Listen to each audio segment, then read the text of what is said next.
Mirita shikuese e KlanKosovës dhe të infomagazinës po takohemi edhe sot në këtë format informativ. Këta janë disa nga titujt kryesorë që kanë shënuar ditën e sotme. Presidenti i Kosovës Hashim Thaçi ka vazhduar ta kritikojë komisionarin e BE-s për zgjerim Johannes Han, pas reagimit të këtij fundit ndaj qëllimit të vet Thaçit e të kryeministrit të Shqipërisë Edi Rama për bashkim eventual të shqiptarëve. Thaçi tha se Han e BE po ambajnë anën serbëve.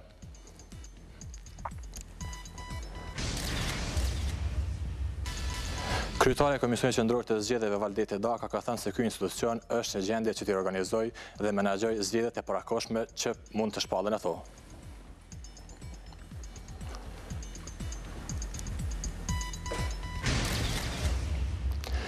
Policia e Kosovës ka prezantuar sot një operacion që e ka cilësuar si të suksesshëm.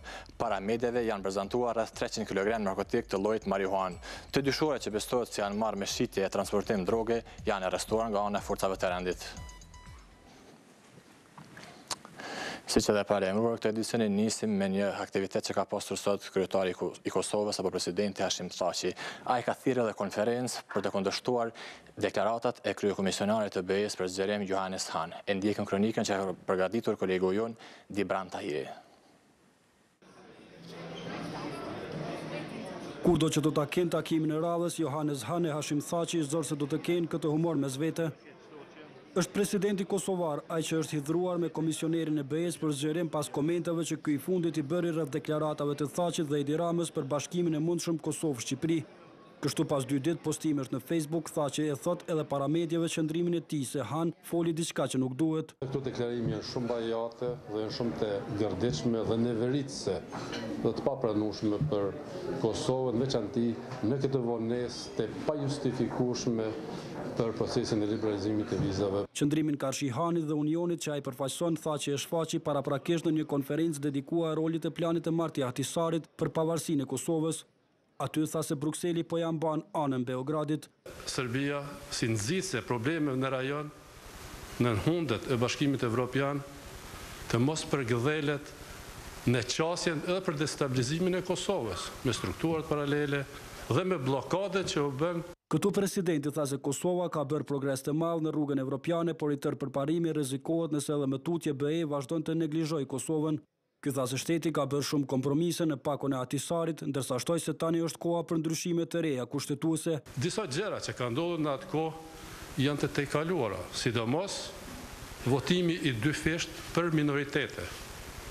Sepse për vendime të rëndësishme për konsolidimin e shtetit, tani nuk mund të mbesin viktime 3-4 deputetëve, të cilët dirigjohen dhe urdhërohen drejt për drejt nga shteti fqin Serbia. E për zgjedhjet e parakohshme qartëson përgjegjësitë. Nëse duan zgjedhjet e parakohshme, unë do të respektoj marrëveshjen e partive politike dhe natyrisht se do të jemi kryet obligimet e mia kushtetuese. Ndërkohë i pari i shtetit bëri me dije që ka kërkuar nga kryediplomatja evropiane Federica Mogherini që të dërgojë vëzhgues nga Bashkimi Evropian për të mbikëqyrë zgjedhjet lokale që do të mbahen ka fundi i këtij viti.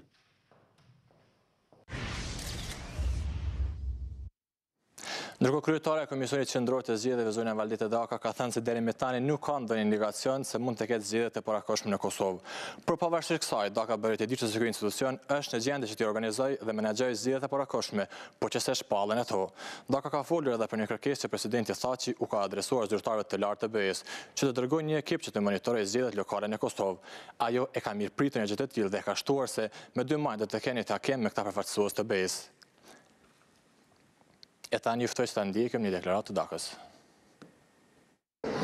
Jo vetëm që është e nevojshme, po ajo tregon që Bashkimi Evropian është i përkushtuar që në Kosovë të ketë zgjedhje të organizuara sipas standardeve ndërkombëtare. Dhe kjo edhe neve si KQZ na jep atë mundësi që tregojmë se i organizojmë me standarde ndërkombëtare. Natyrisht që është shumë për ta përkrahur këtë letër të cilën e ka dërguar presidenti, edhe ne si KQZ do të kemi një takim me misionin vëzhgues i cili do të jetë në Kosovë.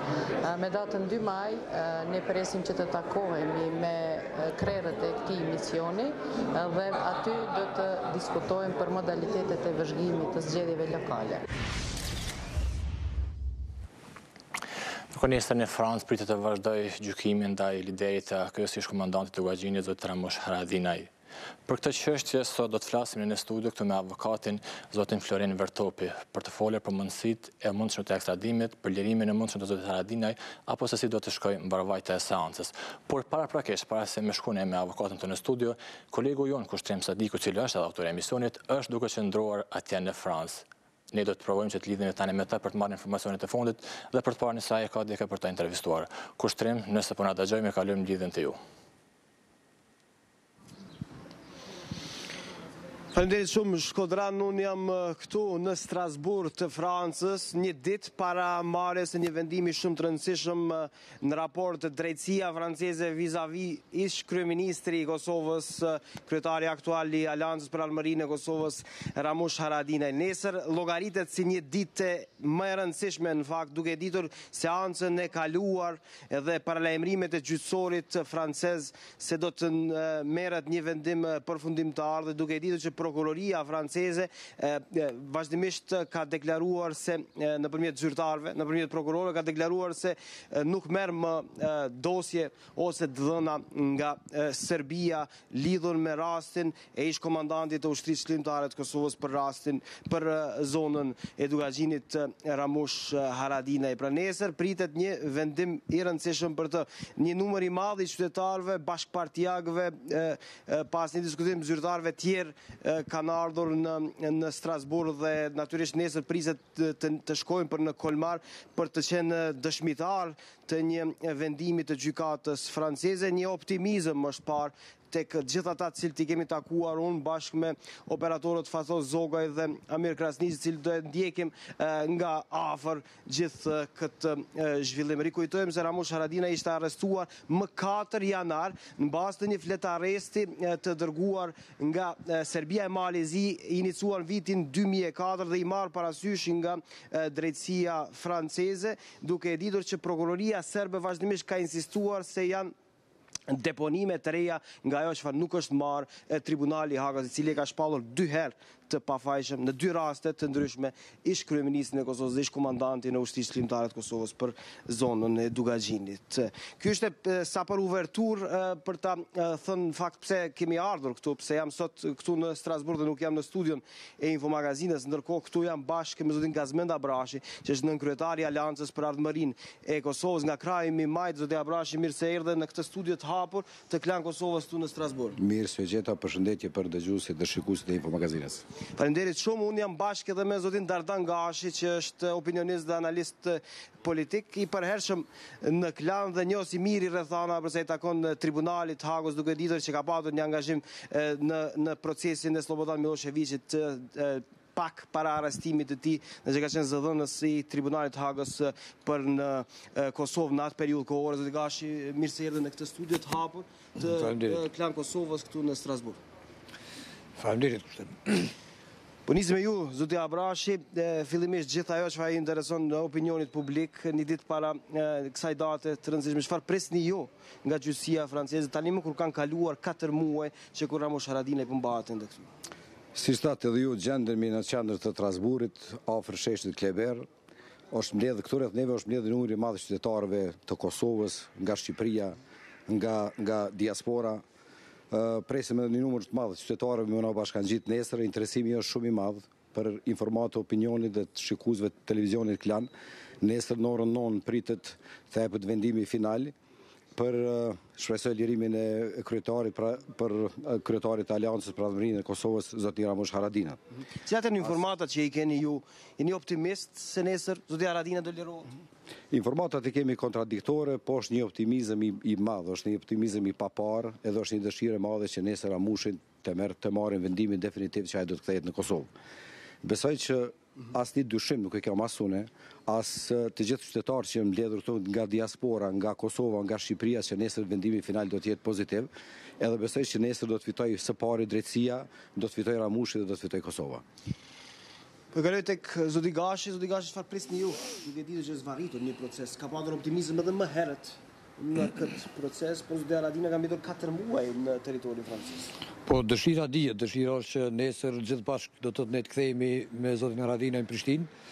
Mirë po, disa herë ka ditë na befasoi gjykata e Kolmarit me vendime kontroverse rreth këtij rasti, pra Ende nuk është ndonjë situatë ku mund të jemi ashtu pa rezervë optimist, po shpresoj natyrisht që të kemi lajme të mira nesër, mirë po ende ka do të paqartësi se ku mund të çojë ky proces tash në pas ditës nesërme.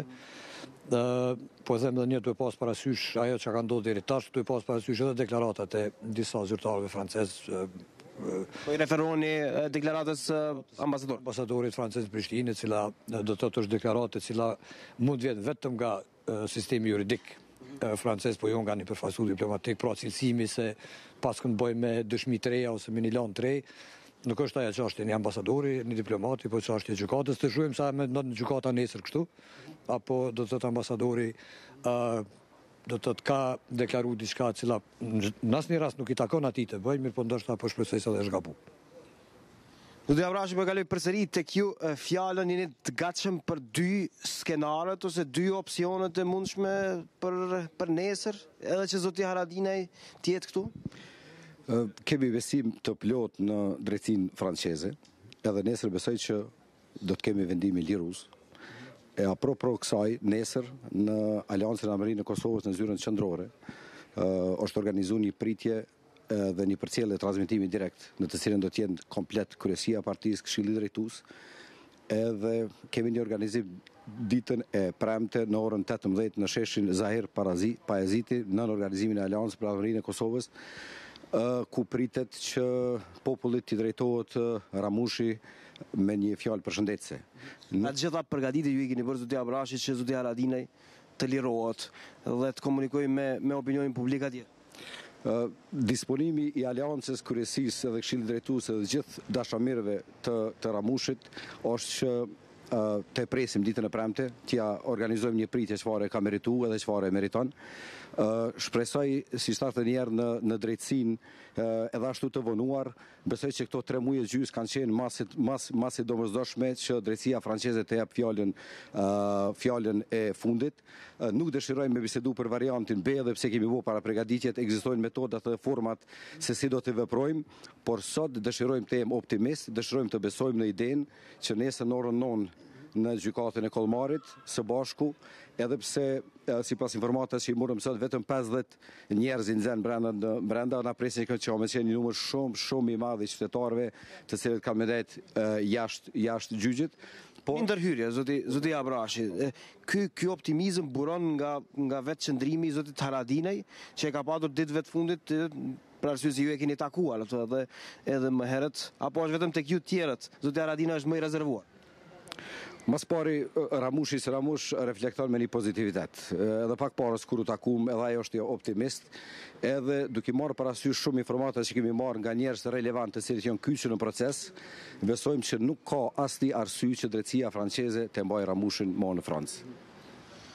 Zoti Gashi, optimizëm I madh tek zoti Abrashi, por tek zyrtarët tjerë që janë vërdall këtu në Strasburg, që po e ndjekin nga afër, madje ja siç e ndoqëm edhe nga zoti Abrashi janë bërë përgatitjet për ta pritur zotin Haradinaj në Prishtinë. Si e shihni këtë? Po natyrisht është në interes, dëshirë jo vetëm me zyrtarëve dhe dashamirëve të AK-s, po gjithë Kosovës, gjithë shqiptarëve që kjo historie keqe të përfundoj sa më shpejt me kthimin e zotit Haradinaj, jo me lirimin, se realisht zoti Haradinaj nuk është I burgosur, nuk është në burg, është qytetari I lirë, sa I përket Francës, sa I përket edhe territorit Republikës Francës, mirë po që të kthehet të vazhdoj punën e tij në Kosovë. Po e thash edhe një herë, nuk është kjo ndonjë skepsë me bazuar ndonjë informat konkrete, mirë po ashtu siç ka rrjedhur deri tash procesi, mund do të ndodhë që të ketë ndonjë vendim kontroversë, ndonjë vendim që mund të shtyjë edhe ndonjë ditë këtë gëzim pra që e presin dashamirët e zotit Haradinaj edhe të gjithë. Nuk do ishte tragjike?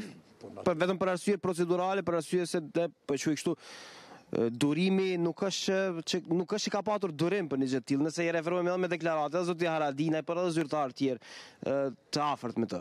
Unë po referohem në historiatin e këtij 4 mujori që kjo gjykat fatkeqësisht ka dalë me kërkesa ose me ide një pasnjëshme që të zvaritet ky proces.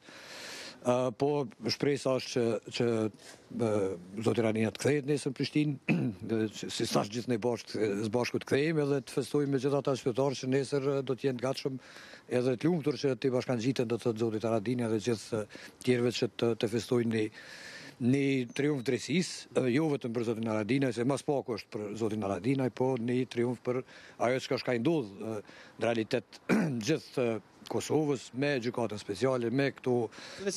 Rasti Haradinaj është çështje që i takon gjithë shtetit, gjithë kombit? Po, natyrisht, zoti Haradinaj nuk është arrestuar si individ i cili ka bërë diçka prej interesit individual, është arrestuar si ish komandant i UÇK-s, si ish kryeministër, mirë po nuk bën të harrohet edhe pse opinioni jonë din që zoti Haradinaj 2 herë është përballë me gjykatën e Hagës dhe 2 herë është liru, do të thotë nuk është që ka pas aty ndonjë dyshim se zoti Haradinaj ka qenë i përfshirë këto, mandej do të thotë idetë se këtu pas ka të bëjmë me raste që nuk janë trajtuar atje ose me fakte të reja, ato duhet ta sqarojë nesër gjykata pikë pari, se a kemi të bëjmë me këto apo jo, dhe edhe pikë 2 duhet ta sqarojë, do të thotë nëse mendojnë ata se pas ka fakte të reja, se si duhet edhe kush duhet merret me këto fakte të reja.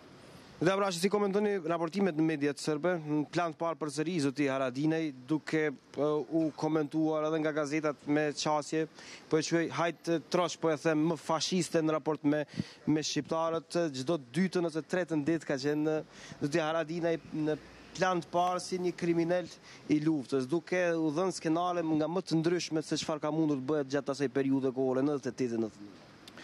Gjithë ato që e kemi dëgjuar nga mediat serbe, jo vetëm 2-3 muaj gjysmë të fundit, po edhe shumë më përpara është diçka që ka qenë e pritshme, edhe nuk është befasuese. Për neve është me rëndësi me ditë që Ramushi e ka kalu sfidën e parë, sfidën e madhe ka kalu në Hag.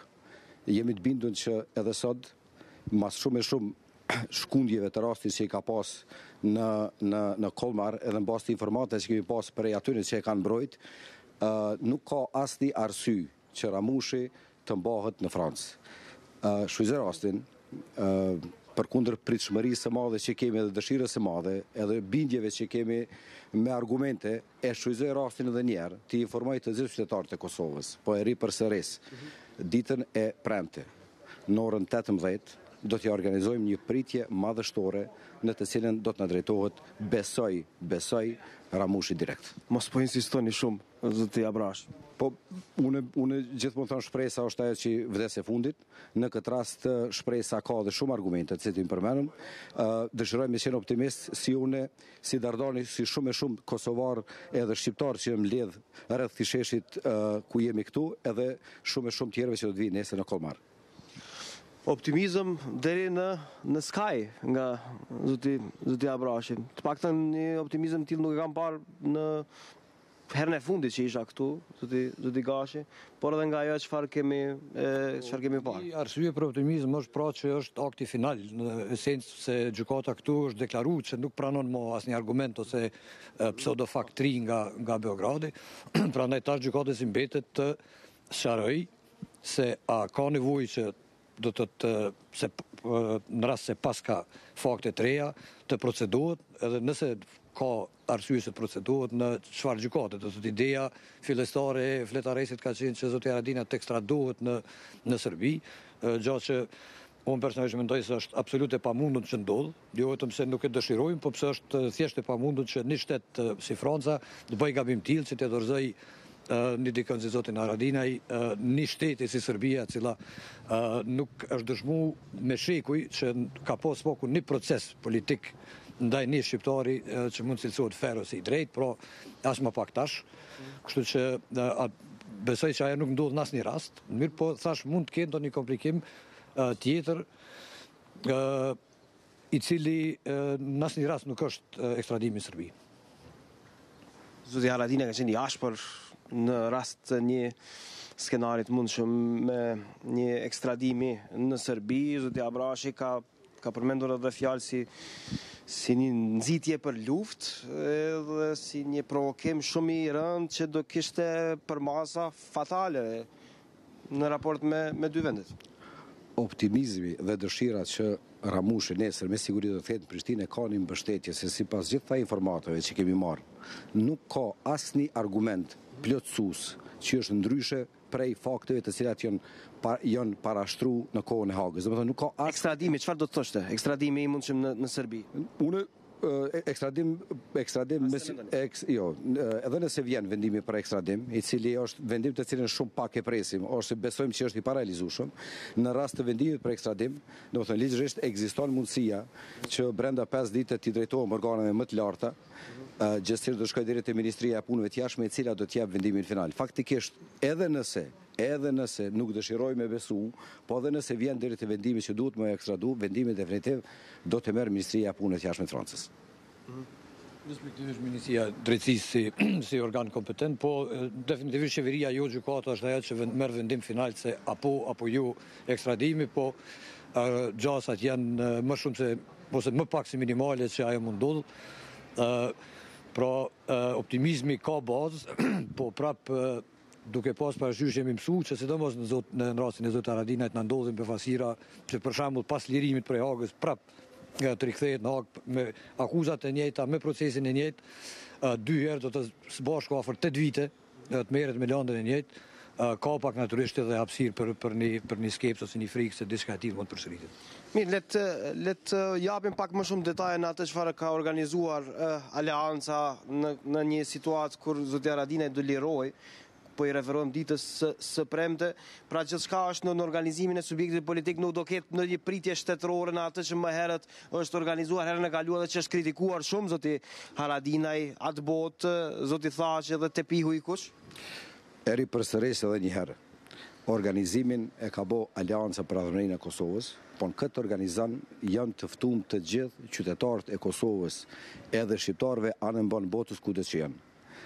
Në orën 18 në sheshin Zahar Paziti do të organizohet një binë e madhe, një tribinë e madhe, ku besoj që gjithë kosovarët dhe gjithë populli i Kosovës do të japë për krahjen, e ai do t'i drejtohet poshtë parapam që të drejtohet popullit me një fjalë përshëndetje. E cili do jetë fokusi i zotit Haradinaj, për arsye se zhvillimet politike në Prishtinë nuk është se kanë qenë po e quaj të qeta, ka patur përplasje, partnerët e koalicionit është folur për zgjedhje të mundshme dhe gjithçka tjetër. Është interesuar për një gjë të tillë zoti Haradinaj? Është shumë i interesuar, edhe është shumë në temë, edhe është shumë në ngjarje, por nuk kisha dashur mi dhon pesh ose rëndësi këtij lajmërimit prej Strasburrit sot.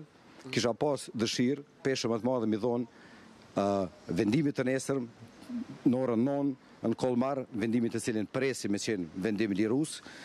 Kosova ka nevojë për Ramushin, Aleanca ka nevojë për Ramushin, spektri politik i Kosovës ka nevojë për Ramushin, një kohë gjatë kanë një zbrastit madhe pa të. Gjithë ne nga spektri politik i Kosovës presim lëvizje, plesim ndryshime, besoj që çfarë do lloj ndryshimi pa prezencën e Ramushit nuk ka rezon. Pritja në raport me gjithë atë çfarë ka ndodhur edhe më herët. Një pritje më herët nga zoti Haradinaj kishte vendosur në ballë kritikave nga gjithë ata që kishin mbështetur duke ditur një pozicionim politik zoti Gashi, si e shihni tani?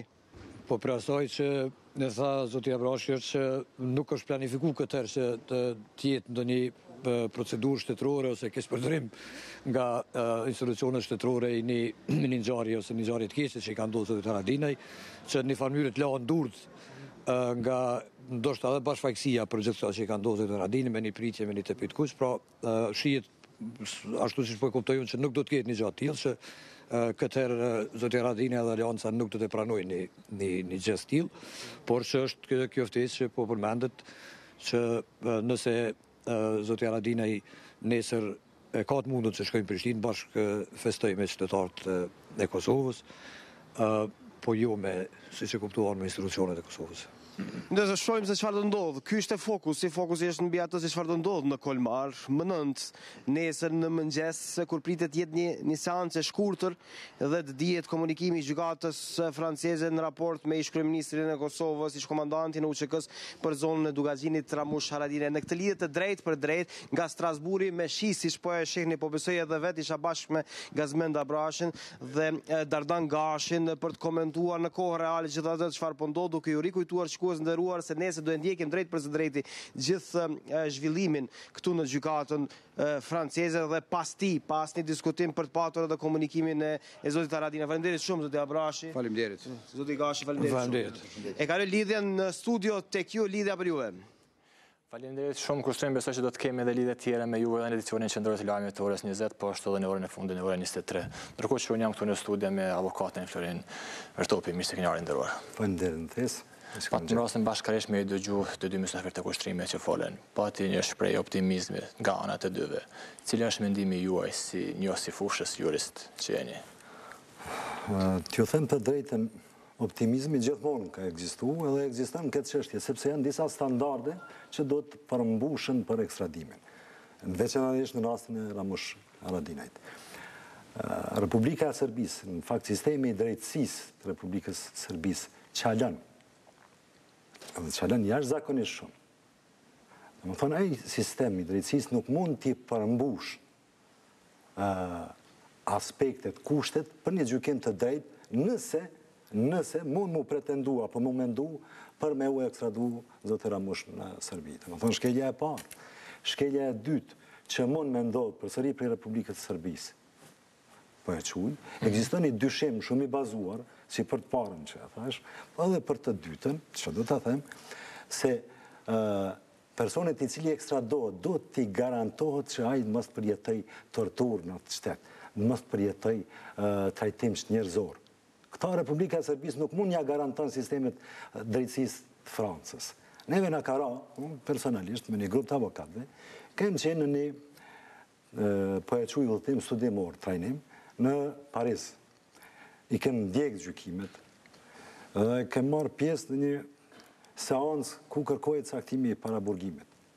Besoni, prokurori kishte ftu oficerin hetus me bind gjyqtarin për me caktu paraburgimin. Më thonë, u bën një luftë 2 orëshe për me e bind.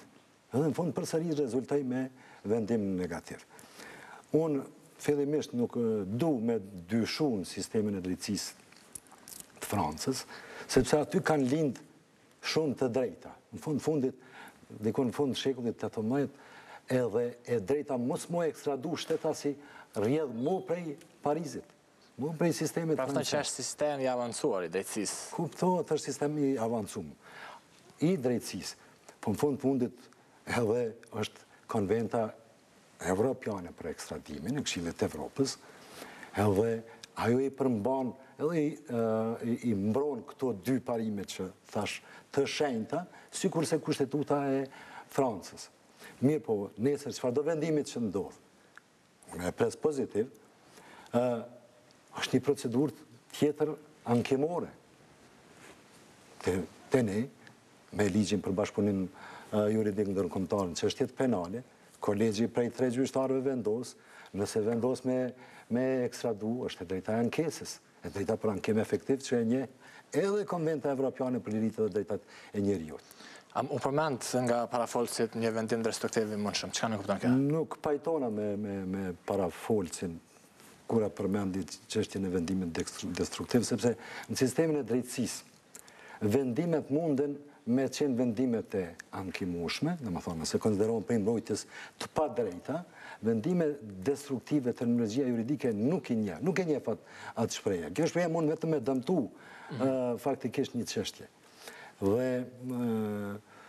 përsëri po e them, nëse Franca është një shtet i cili e aplikon në mënyrë shumë strikte Konventën për Liritë dhe Drejtat e Njerëzit, Konventën Evropiane, në fakt është edhe gjykata e Strasburgut në Paris, në gjykata e Strasburgut për Drejtat e Njerëzit në Strasburg, unë do të thina edhe në rastin Soering, James Soering, i cili ka fillu dikon vitin 1985, kur Shtetet Bashkuara të Amerikës e kanë kërku prej Britanisë të madhe ekstradimin. Disa vite ka zgjatë, mbi 4-5 vite ka zgjatë ai proces. Mbi 4-5 vite. Edhe në këtë rast, gjykata për Liritë dhe Drejtat e Njerëzit në Strasburg me vendimin e numrin e serisë 169, vitet 89 ka thënë: shteti nuk mundet ta ekstradojë një person kërkum për ekstradim në një shtet tjetër, i cili nuk mund me garantu personit caktuar në gjykim të drejtë, dhe me ndalë torturën. Në fakt, Serbia këta nuk mund e bërë. Nuk mundet me bërë. Nuk mundet me bërë. Për para, sistemi francez, sikur mos kishte ekzistu gjykata speciale, për para po e them, nëse janë ato prova materiale, bazë e një dyshimi, kishte me gjyku çështjen lidhur me Ramushin vetë në Paris, sikur që ka ndodhur me shtetasit e Bosnës që i ka gjyku shteti gjerman. Pra pa e ekstradu fare? Pa e ekstradu fare. Më thonë, një shtetas i Bosnës, i cili është pyshu për krime lufte në Bosnë, është ndalu edhe është arrestu në Republikën Federale Gjermane. E ka denu shkalla e parë, shkalla e dytë në gjykatë supreme. E ka qurë rastin në gjykatë Strasburgut. Edhe ka thonë, vendimi i gjykata Gjermane është i padrejt, sepse më ka gjyku një gjykatë jo kompetente. Gjykata Strasburgut ka thonë, vendimet janë të drejta, sepse edhe Republika e Kosovës mundet me gjyku një shtetas tuaj për veprat penale të tilla. Mirë po, pasi që ekziston gjykatas, tash është themelu gjykata speciale, nuk ka arsye më marr askush tjetër me çështje të tilla, edhe pse unë konsideroj se zoti Ramush Haradinaj, ish kryeministri, të gjitha proceset që lidhen, domethënë, dyshimet e bazume që lidhen me veprimet e tij, po e quajnë atë kohë inkriminuese, që lidhen me krime lufte tjera, ato janë vendosur nga gjykata e Hagës. Edhe për një çështje jo dy herë. Janë të dyshime për vepra të reja, tjera në fakt, apo... Unë po e quaj tash në bazë media, në bazë leximit që po i bëni sikur edhe ju, sepse nuk kem pas çastin në shkresat dosjes. Po përfolet se gjasa janë se ka prova të reja. Prandaj edhe ka që janë të ndryshme nga ato që kanë qenë prezantuar për para. Prandaj edhe ka zgjat ky proces. Prandaj edhe ka zgjat. Se gjykata franceze ka për obligim ligjor me trajtu ato prova materiale. Pa me mujt me marrë një vendim të drejtë. A është vonuar? E thanë edhe pra folët më përpara që ka zgjatur shumë procesi. T'ju them të drejtën. Ju tha që edhe keni vizituar, janë shumë ngadalshëm apo si është? T'ju them të drejtën. Për zotin Ramush Haradinaj ka zgjatë shumë, sepse Ramush Haradinaj është një figurë i cili ka kalu dy procese në gjykatën e Hagës edhe ka mujt më marrë vendimi meritor shumë më shpejt. Mirë po, materiali i bollshëm, i teprum nga Republika e Serbisë e ka detyru gjykatën franceze që ato me i trajtu në detale. Na kem pas shumë raste me gjyqtarë në kohën e Unmikut dhe në kohën tash me Uleksin. Të gjitha çështjet gjykata kanë për obligim i trajtu, sepse vendimi gjyqësor do të me qenë i drejt edhe për palën i cili e parashon një kërkesë caktume. Edhe për palën i cili e parashon një kërkesë caktume. Më thonë, unë nuk po thënë që kjo zgjatje ka qenë e drejtë, sepse ka mujt mos me zgjatë. Mirë po, sigurisht, ai material i bollshëm është dashur më përkthy. Edhe është dashur me shku përmes kanaleve diplomatike, kjo merr kohë. Mirë po, unë shpresoj që nesër do ta presim një vendim të drejtë, lirus. Në këtë rast, në Francë, shama mund të me ndiku politika, të themi shtu kushtimisht me marrë një vendim i ndikuar apo i bazuar në politikë, pavarësisht prova që mund të reprezentohen. Po, sistemet e drejtësisë çdo herë kanë qenë të atakuar prej politikës, çdo ku në botë, edhe në vendet demokratike. Mirë po, për me thonë që drejtësia franceze është edhe e ndikuar, duhesh me pas prova. Nuk kam drejt me thonë atë. Sigur se që nuk kam drejt me thonë pritë nesër një vendim destruktiv. Për shkak se Serbia ose ish Jugoslavia dhe Franca ka pasur lidhje të mira përpara dhe kjo mund të merret për bazë. Nuk është ajo ka vdek. Republika e Serbisë ka humbur kredibilitetin në Evropë dhe në tërë botën. E ka humbur kredibilitetin sepse sistemi i drejtësisë tash më herët atje çalën jashtëzakonisht shumë. I lexojmë informacionet. Mos thëm që bile, për shumë pjesë caktume, Republika e Kosovës është më e avancuar, sepse ne kem pas fatin, kem pas gjyqtar ndërkombëtar, cilët i kanë kry studimet në për Londër, në për shkolla mbretërore, në për vende perëndimore me kulturë të madhe juridike, edhe i kanë lënë gjurmët. Më mi pa gjyqtar vendor që kanë asistu me ta në trupe gjykuese, janë të mrekullueshëm, sinqerisht për ta thënë. Janë të mrekullueshëm. Prandaj edhe unë kam një bindje që Franca, sistemi francez i drejtësisë, ai që është, ata që kem pas, që kam vizitu të gjitha gjykatat në stadet caktume. Unë nuk e besoj që mund me dikush në atë sistem drejtësisë. Nuk e besoj. Edhe prandaj jam shumë i sigurt çfarë do të ndodh nesër, edhe pse nuk është vendim përfundimtar, sepse ai vendim mund mu ataku, mund me zgjat. Sa mundet me zgjat? Unë thash ta mora një shembull në Angli. Te shtetasi Gjerman, i cili e ka kryer një vepër penale në Amerikë, është dyshuar për një vrasje, edhe ka ikë në Britaninë e Madhe, në Angli. Tash çka ka ndodhur aty? Shtetet e Bashkuara kanë kërkuar ekstradimin e tij në vitin 85 ka filluar e çështja. Edhe ka zgjat tikun 5 vite, mirë po gjykata angleze e ka prit vendimin e gjykatës Strasburgut. Nuk e ka ekzekutu, sepse është një sistem i drejtësisë, mund ta them.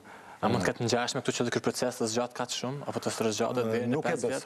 Nuk e besoj sepse drejtësia franceze nuk ka arsye me marr barrën edhe me ekstradu në një sistem i cili çalon, i cili është jo i drejtë, me e dorëzu Ramush Haradinaj. Pse po e them te? Sepse këto dy parimet çajnë ta shkelën. Jashtëzakonisht shumë nëse vjen deri te ajo. Prandaj po besoj, nuk vjen. Nuk mund marr, nuk ka gjas. Ma përpara muj me thonë që çështja e Ramushit mund mu rihap ta zam sistemin francez aty, sepse e lejon normativa. Mirë po nuk ka arsye sistemi francez me harxhu tolla me e gjyku një person për cilin i ka kalu dy gjykime dhe shpalli lirë. Çështja e parë, çështja e dytë, pse është me lutë gjykata speciale. E dini ju që bile këtu e kam pasur mas rastit Kleçka kur ka ardhur vendimi i dytë lirus. Që Kosova ka kapacitet dhe duhet me u angazhu me themelu vetë në Kosovë gjykatën speciale, me gjyku vetë çështje. E jo me u themelu, mande i ndodhi ajo që ndodhi, u themelu. A beson që lidhet tash kjo në këtë rast? Nuk e besoj që mund me ardhë, mirë po çfarë do të ndodh, në Serbi nuk ka mu dërzu. Jam shumë i sigurt, nuk ka mu ekstradu. Nuk ka mu ekstradu, në asnjë mënyrë nuk ka me pas vendim destruktiv. Mund me pas vendim të pa drejt, i cili mund mu anku, edhe me shku në faza tjera, mirë po jo ma u dërzu. Gjykata speciale, thash, për kthejna kësaj, du me vish me përfundu, nuk ka pas rrugë dalje, sepse kanë mundur figurat e caktume, gjatë kalimit në terenet shtetet tjera, mu ndalë edhe mu gjyku. Sikur që ka ndodhur me shtetasit e Bosnës, Serb, që janë gjyku, jo një shtetas, disa janë gjyku. Disa janë gjyku në Republikën Federale të Gjermanisë. E tani kur zotë Haradinaj është edhe shtetas i Shqipërisë, ka marrë pasaportën. Çka ndodha? Mundet më përfshi edhe Shqipëria? Shqipëria është në edhe pse në një farë mënyrë kështu deklarativisht kanë qenë përfshirë, kemi pas plot reagime. Mirë, po tani e ka bazën ligjore. Tash po. Ka bazën ligjore. Unë e kam Kuvendin i Shqipërisë e ka nënshkruar, e ka ratifiku Konventën Evropiane për ekstradim vitin 1998. 1998. Më thonë, është një konvent evropiane, vitin 1957, i ka dhe 2 protokole të saja tjera që njëni është përsëri i 57, ndërsa tjetër është i vitit 1978. Edhe kjo konvent i siguran, i garanton këto 2 parimet që tash, që i përmenda më herët. Me plot drejt, bile në njërin prej dispozitav të kësaj, në nenin 2, ky vendim thot që Shqipëria e konsideron shtetas, e kupton edhe personin me 2 shtetësi, kur përfshihet edhe shtetësia shqiptare.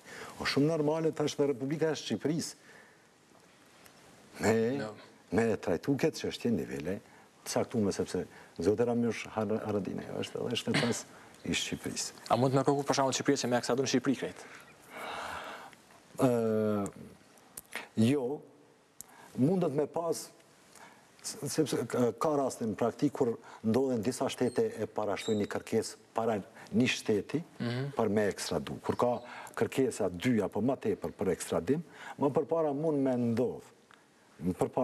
ndodh që sepse gjykata speciale që po e quajnë, ajo është gjykata e Kosovës.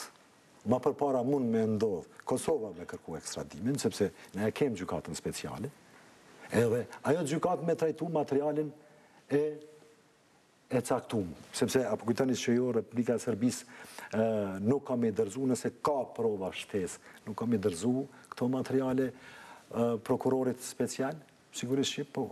Edhe ai ka me trajtu, a janë çështje apo jo. Kuptohet, masi që të refuzohet kërkesa për ekstradim. Jam shumë i sigurt. Kur do ndodh ajo nuk e di. Unë pres nesër, vullneti im është nesër me ndodh.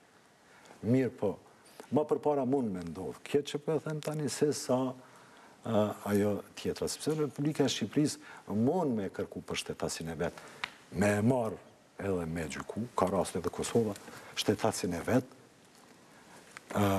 nuk e ka ekstradu edhe këto janë proceset gjyqësore, këto e ka mbajt. Bile ka rast që këto ende është duke mbajt gjykimi, nuk e ka ekstradu në shtetin tjetër. E merr materialin komplet, teknologjia ka përparu, përmes videolingun mund më dëgju të gjithë dëshmitarët, kjo ka ndodhur në rastin me dikus, ne kemi dëgju shumë dëshmitar prej Ukrainës, prej Izraelit. Mirë, zotë Vertopi, në këtë rast Kosova, çfarë ka bërë për zotin Haradinaj? Institucionet e Kosovës, ministrit përkatëse. Unë mendoj që ka bo Kosova shumë. Unë mendoj që ka bo Kosova shumë. Çdo qytetar i Kosovës ka bo shumë për zotin Haradinaj. Kam bo edhe organet kompetente prej ministrive caktume, po nuk mundet më bo ma tepër, sepse nuk vendoset ajo kërkesë prej Kosovës. Është bo shumë, sepse kjo çështje është trajtu përmes kanaleve diplomatike, po kujtoni që jo, Franca nuk i ka, ajo gjykatë që e ka Atlant, mendoni se nuk i ka informacionet që çdo dërzim i Ramush Haradinajt në Francë, në Serbi mund e destabilizon edhe Republikën e Kosovës. Ka pas edhe plot deklarime, se ndikur të deklarat. Janë prova efektive, po i quaj, që kanë me ndihmu me marrë një vendim të drejtë e gjykatë. Pra deklarimet edhe zotit Davut Haradinaj, po zyrtarëve tjerë të kësë qytetarëve tjerë, që kanë qenë se në rast se zoti Haradinaj ekstradohet në Serbi, mund të ndryshojë situata në raport me Kosovës me Serbinë. Unë jam profesionist, nuk kisha pas dëshirë me hi në pjesë saktume që lidhen me fjalë politike. Disa që i merë për bazë gjykata. Do të me pas kujdes, do të shumë kujdes të madhë me pas në deklarimet të gjithë. Pse po e them të, sepse e cenojmë imazhin edhe të Ramushit atje. E cenojmë, sepse informacionet përcillen. Ata në mënyrë zyrtare. Kur thëmë përcillen në mënyrë zyrtare, një organ i cili vendos, ka për obligim i trajtu gjitha informacionet që i deponohen prej kanaleve diplomatike, i deponohen përmes kanaleve diplomatike, i deponohen ati trupi gjykus, ati kolegji që vendos, jo trupi gjykus, kolegji që vendos për atë kërkesë për ekstradim. Do të me pas shumë kujdes në këto deklarime. Mirë po, është fakt që Ramush Haradinaj nuk është qytetar i zakonshëm. Ai ka qenë ish kryeministër, një figur i cili me kërkesën e parë prej gjykatës të Hagës ka dhënë ndërheqje dhe ka shkuar në gjykatë të Hagës. Më thonë, është një figurë historike. Pse nuk ka marrë për bazë këtë praktikë dhe gjykata në Francë për ta liruar zonë Haradinaj që kthehet në Kosovë më pas të rikthehet prapë në datat e caktuara. Në procedurat të ekstradimit, mujnë mu caktu masat alternative, sikur që është caktu mbrojtja në liri. Po. Edhe mi jap dokumentet? Mirë po, jo me lëshu teritorin e ati shteti. Kjo ndodhë gjithë botë, të jemi të sinqertë. Kjo ka ndodhë edhe të na. Unë e kom pas raste kur janë kërku shtetas Macedon, shqiptar, edhe ka qenë i dyshim për kryet një vepre penale, ka ardhë informacioni që është i kërkum atje dhe përvujtje dënimit i dënum, po e ka dhe ngritur një akuzë. Mirë po, asë njëna asë tjetra nuk kanë qenë bazë se mund me qenë pjesë që lidhet me një gjykim pa drejtë e tjera, ose vepra penale politike e tjera. Edhe i kam thonë klientit, me sigurin më të madhe, si të përfundon procedura e gjykimet në këtë fazë këtu, edhe në atë kohë më dhani dënim me gjobë, ta quj, nuk kem arsye me shku me kërkesa, sepse veç është humbje kohë, nga se bi bazën e provat që unë pesha, ty kanë me të marrë, atë ditë kanë me të marrë dhe kanë me të ekstraduar në Republikën e Maqedonisë. Edhe kështu ka ndodhë. Edhe kështu ka ndodhë, më thonë, kam pas për obligimi të regu mënyrë sinqert. Po, ma vonë kam pas rast me pa njëtin klient, edhe klientit do të në fakt me ja tregu të drejten, nuk kem arsye me, dhe më thonë, me reshtruar në praktikën e ekstradimeve, nuk lejohet, s'pakun praktikë, me e lëshu teritorin e ati shteti. O do të me ndajnë teritorin e ati shteti ku ekziston kërkesa për ekstradim, derin vendimarrjen e formës të prerë. Mandej vjen puna te ministri, edhe është mandej çështje që mund mu procedu edhe në gjykatë Strasburgut. Mu procedu sikur që ka ndodhur me rastin Soering, ku Britania e Madhe e ka prit vendimin gjyqësor gjykatës Strasburgut. E mandej, bile ai vendim ka shenë shumë i rëndësishëm, sepse në vendin ku ka pas me u ekstradu Soeringu, aty ka pas dënim me vdekje. Edhe çaj vendim ka rarë, Shtetet e Bashkuara të Amerikës i ka dhënë garancione Anglisë se nuk ka më dhënë dënimi me vdekje. Mirë, zoti Vertopi, dihet botërisht që Serbia ka kryer krimin në Kosovë, por kohëve të fundit nështë një imazh ndërkombëtare më shumë del që shqiptarët kanë kryer krime për shkak të akuzave që kanë ngritur Serbia, fletarestëve që i mbanin ende në fuqi. Çka ka bërë Kosova tash ose institucionet e Kosovës për me akuzuar apo atakuar kriminalet serb që kanë kryer krime në Kosovë? Nga se fondi për drejtën humanitare një natë më përpara që ishin tu tekun në KlanKosova thanë që janë mira serb që kanë kryer krime në Kosovë. Por shumë pak ka dënuar. Kjo është pyetje jashtëzakonisht që vlen me debatu në debate të shumta. Kosova pothuajse ka bërë shumë pak. Nuk po flas për një qeveri, po flas prej vitit 99 deri në çet moment. Një fond humanitar me Selim Beograd i përcjell gjykimet dhe i publikon atë gjykimet, rastin Kleçka, Medikus, rastin e Kaçanikut, shumë raste tjera. Ndërsa ne nuk kem arri me pas kapacitet edhe me nda një fond caktum ku është themelu instituti për krimet lufte. Unë nuk di që diçka ka ndodhë. Unë nuk di që diçka ka ndodhë. Ju e dini sistemin, ju e dini që Artukovici, nëse keni dëgju për te, a i ka qenë kroat, një general kroat, ndaj cilit është kërku ekstradimin prej Shtetet Bashkuara të Amerikës në Jugosllavinë. 1985 është ekstradu, është pru këtu, sepse është dyshu për krime lufte ndaj qytetarëve serbe tjera e tjera. Ju i dini gjykimet e krimeve luftës ndodhin për fashistët gjerman edhe italian edhe sot, edhe në Itali edhe në Gjermani. Mirë po, këtu shteti Izraelit e ka dhënë kontributin shumë të madh. Ndërsa Kosova në këtë pjesë është duke çaluar njerëzisht.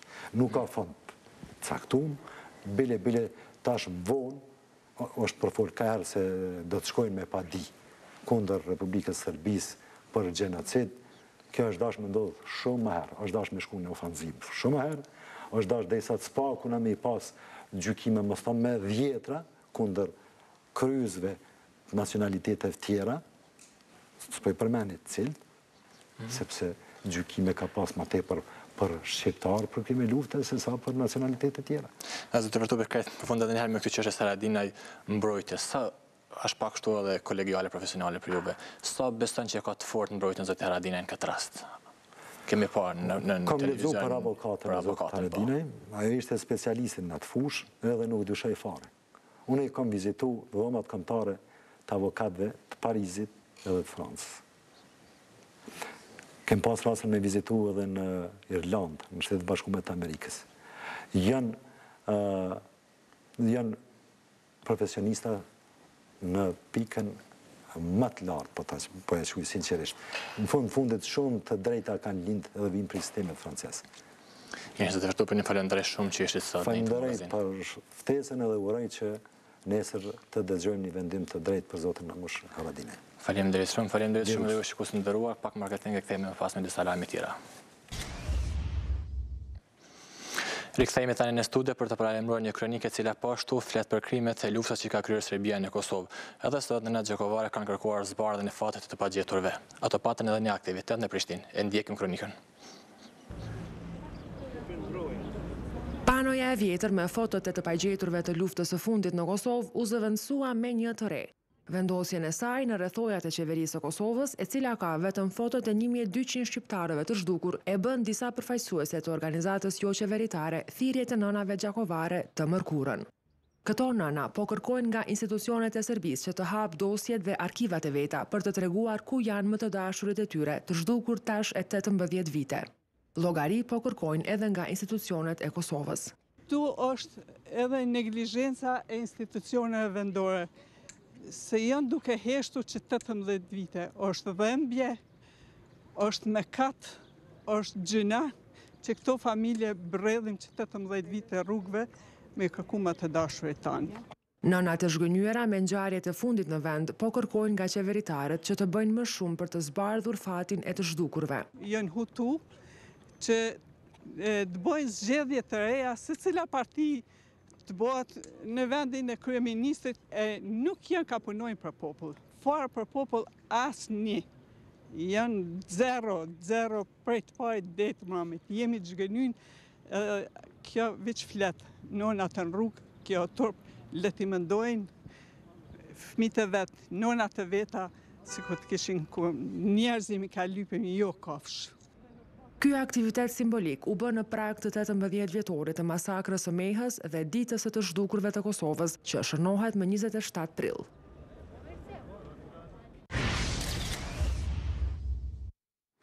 Ndrojmë temë tani e flasim për ekonominë. Në takimet që ka pasur Abdullah Hoti, pra ministri i financa me drejtuesit e fondit ndërkombëtar, është kërkuar që deri në fund të majit të bëhet riklasifikimi i veteranëve të luftës në bazë të kozgjatës së shërbimit të tyre në luftë. Gjithashtu, FMN ka kërkuar plotësimin e ligjit për invalidët dhe ai të bëhet në përputhje me ligjin për aftësitë të kufizuara. E këto kërkesë ministri i financa Abdullah Hoti në një konferencë për media pas kthimin nga Shtetet e Bashkuara të Amerikës tha se do t'i plotësoj që më pas vendi të futet në programin e ri të FMN-s. Programi i ri nuk do të thotë që Kosova do të merr kredite tjera, por FMN do të ndihmojë Kosovën në reformimin e sektorit të skemave sociale dhe në kompletimin e legjislacionit në këtë fushë. Hoti ka thënë se pavarësisht zhvillimeve politike në vend, programi i FMN-s duhet të vazhdojë pasi kjo ndikon në reformimin e ekonomisë së vendit.